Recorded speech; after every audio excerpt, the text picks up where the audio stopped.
Alright, let's take a look at the Pittsburgh Steelers and see what did they do during the 2018 offseason.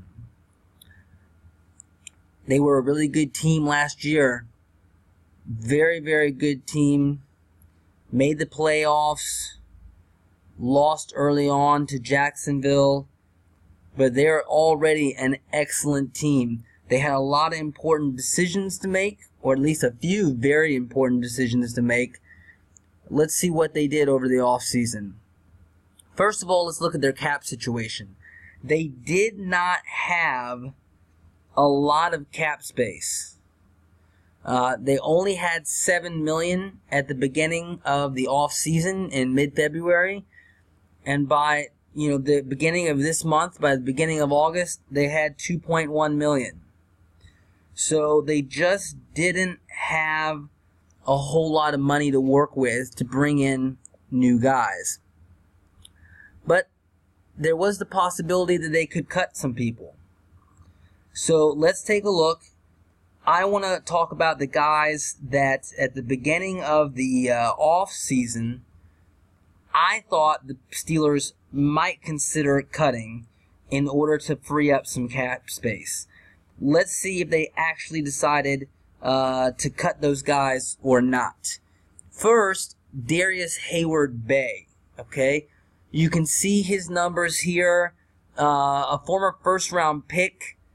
Pretty disappointing. His last year in Oakland, he did have 606 yards and 5 touchdowns. It's not terrible. Not what they were hoping for, I think, when they drafted him in the first round. But, it's okay. Those are solid number 2 wide receiver numbers. Then he went to Indianapolis, 300 yards. 33 yards in 16 games in 2014, 300 yards, 114 yards. Just, in the last year he only had 47 yards. So, he's 32 years old. He's not getting any younger, especially for, wide receiver. I don't know. It would save $1.2 million. The Steelers haven't cut him yet. They're probably waiting to see what kind of shape he shows up in, for the preseason. See how does he perform in those first few games. But, that would open up a little bit of space for the Steelers if they decide to cut Heyward-Bey. But so far, still on the roster. Vance McDonald is another guy I thought might not make it. You can see his numbers there with San Francisco. His best year was that last year in San Francisco, 391 yards and 4 touchdowns. If the Steelers cut him, last year he only had 188 yards. If they cut him, it would save more than $4 million this year and $5 million next year with no dead money.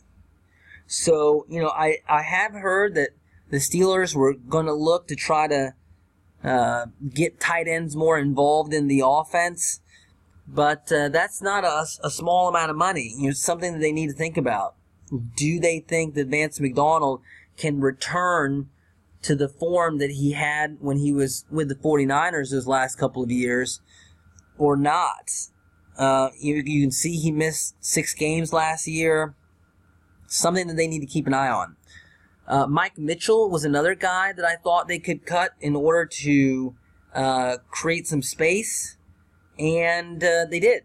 So you can see he started to have a drop-off in his numbers. He's going to be 31 this season. He had 71 tackles, 80 tackles, 78 tackles, and then all of a sudden, his passes defended dropped a lot too, from 9 to 2. So that was a good option to free up some cap space there, and they saved $5 million. J.J. Wilcox, another safety, was another guy I thought that they might cut, and they did. They saved $3.1 million by cutting him. He was in the final year of his deal. You can see his numbers begin to drop there from 74 tackles to 53 tackles to 49 tackles. the Steelers went ahead and signed him, but he only had 12 tackles in 12 games. He was in a backup role, but just not a good reason to pay him $3 million based on his role with the team. So let's look at the guys who were unrestricted free agents on offense. Okay, you know what's coming, the big one, Le'Veon Bell. All right, if you're a Steelers fan, you already know this story. He was franchised the year before in 2017, and they franchised him again this year. He had threatened to not play if they franchised him again, but I think everyone knew that he was bluffing, so the Steelers went ahead and franchised him anyway. They tried to work out a long-term deal right up to the deadline, but they couldn't manage to get it done. He wants big money. I think he wants to be paid more like a wide receiver than a running back, because he's putting up huge numbers. I mean, he's putting up 1,900 yards a season. So, I don't blame him. And look, in 2014, he had over 2,000 yards from scrimmage. 854 yards receiving. That's more than a lot of wide receivers. And he had 1,300 yards rushing. 11 touchdowns total, 9 total touchdowns in 2016, 11 total touchdowns last year.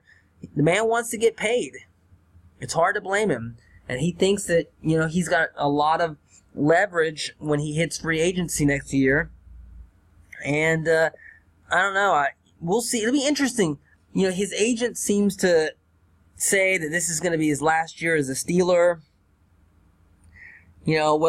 Last year they said he might not play on the franchise tag. So there's a lot of things that you say, but do you really mean it? We can see his yards per carry went down. His yards per carry dropped to 4 yards a carry, down from 4.9. It'll be interesting to see. I don't have the carries on here or the receptions. I just put yards. He gets a lot of touches. His body has taken a lot of hits.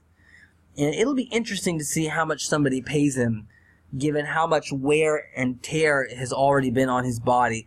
And they're going to ride him into the sunset this year too. So it'll be interesting, how much money will Le'Veon Bell get next year and from whom? Another running back that was a free agent was Stephen Ridley. He was signed for the final 2 games after James Conner was placed on IR. They gave him a 1-year, $775,000 deal that was prorated. He's only played in 3 games in the last 2 seasons. But they decided to bring him back, and they gave him another 1-year deal worth $790,000. This is a big loss here. Chris Hubbard. He was a solid swing tackle. One of the best, probably 2 swing tackles in the NFL. For those of you who may not know, swing tackle, he's like the number 3 tackle. If the right tackle goes down, he'll play right tackle. If the left tackle goes down, maybe he'll play left tackle. So, he's the first one off the bench at tackle, and tackle is critical in football because they protect the quarterback, particularly in passing situations. So, he played on a 1-year, $1.8 million tender last year. And he had a great season, and he parlayed that into a 5-year, $36.5 million deal from Cleveland. So that is a nice little raise. $7 million plus on average per year. Not bad. So he'll be there in Cleveland, and he'll play the Steelers twice a year. So Chris Hubbard got a big raise, but he'll be gone next year. Defensive unrestricted free agents. Sean Spence, linebacker. Okay, you can see his numbers there. He played with the Steelers in 2014 and 2015. Went to Tennessee in 2016. Had a pretty good season, 54 tackles and 3 sacks. But last year only played in 4 games and had 19 tackles. I mean, if you average it out over 16 games, that's pretty good, but missed a lot of games last season. So, so far the Steelers have not elected to bring him back. Let's summarize the changes that happened in the Steelers roster, okay? The big decisions they had to make were regarding Le'Veon Bell was the biggest one. They also had decisions to make regarding what to do with Hubbard, the offensive tackle, their swing tackle. But let's look at all the changes. Number one, at quarterback, they brought in Mason Rudolph. They drafted him in the 3rd round. Roethlisberger didn't seem to be too thrilled about that. But, the thing about that is this, twofold, okay? Number one, and more importantly, Roethlisberger was playing around with the idea of retiring over the last couple of years, and then all of a sudden, somehow, the fire got reignited, and he's really mad that the Steelers used their 3rd round pick on a quarterback. Well, if you're going to say that you're not sure if you're going to keep playing the game or not, it makes sense for the team to start to prepare for what if you choose not to. You can't vacillate back and forth. Maybe I want to retire. Okay, now, no, I'm really excited about it. The other thing about, and listen, I'm actually a Steelers fan. It's not my number 1 team. They're my number 2 team. Okay, my dad's from Pittsburgh. I love the Steelers. Always root for the Steelers if they're not playing the Falcons. But, Ben Roethlisberger has had some off-field trouble.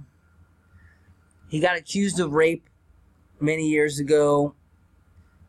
It ended up he didn't get charged, okay? But I don't know. I have a hard time having sympathy for Ben Roethlisberger, okay? He was really upset that they drafted Rudolph in the 3rd round. I don't think he's acted very mature about it. But, he's going to have to deal with it. Wide receiver, big change, huge change. Martavis Bryant, gone.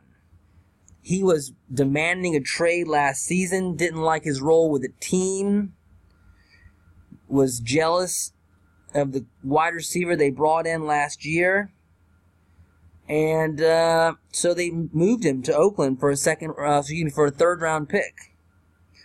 So Martavis Bryant is gone. You can see his numbers here. 549 yards and 8 touchdowns, 765 yards and 6 touchdowns.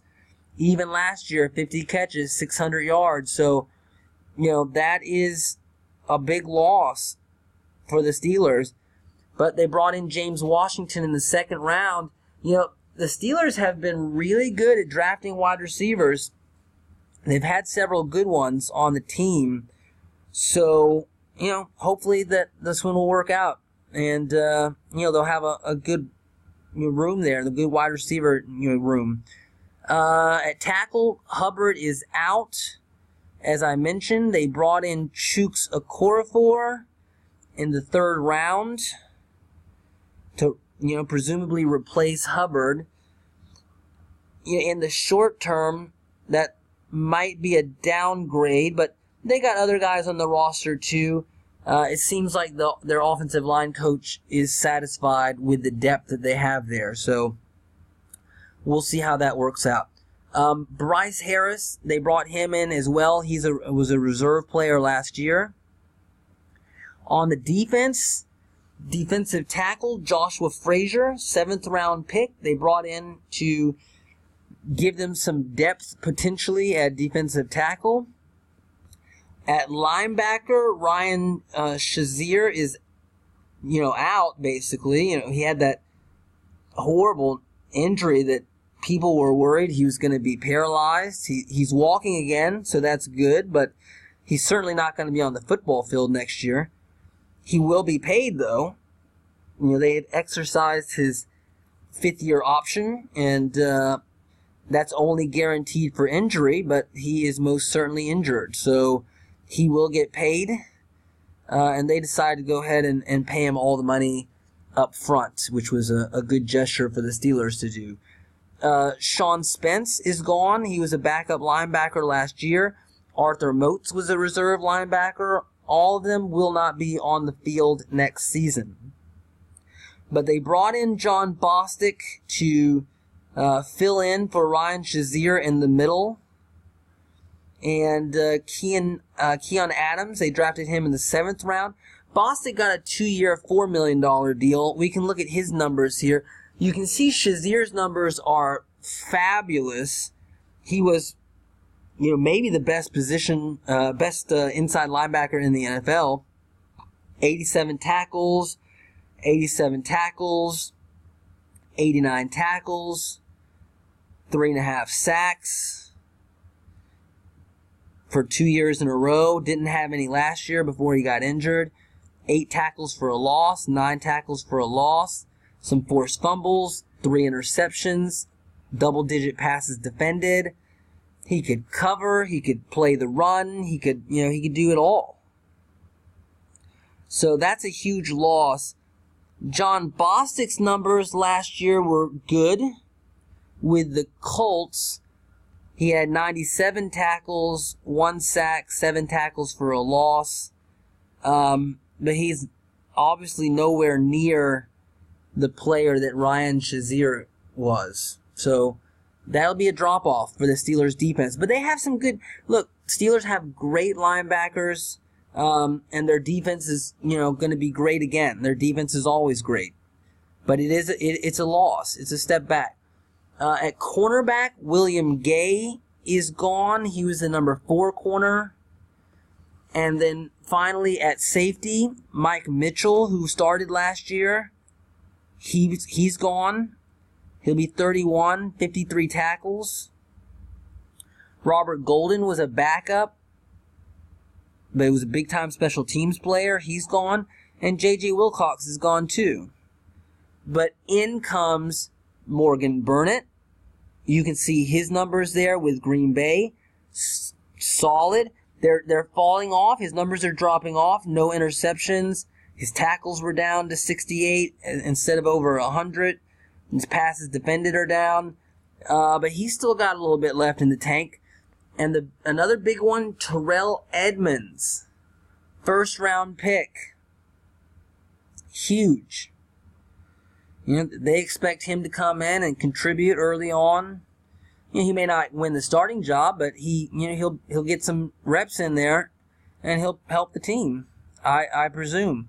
Nat Burhay was a reserve player, a backup and key special teams player, so he'll replace Robert Golden in that respect.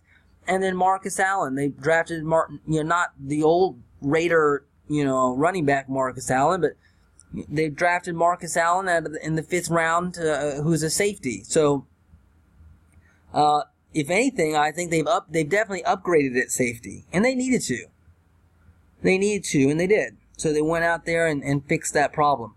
So, compared to a lot of other teams, the Steelers did not have a huge amount of turnover, but they did have a few really key decisions to make. What to do with Le'Veon Bell, what to do with Chris Hubbard, what to do at safety, how to fix that, weakness on their team, and then, what to do about the future after Ben Roethlisberger, and they decided to use a 3rd-round pick on Mason Rudolph. So, Steelers had a decent offseason, relatively quiet compared to a lot of other teams, but they tried to fix the holes that they had with what little cap space they had.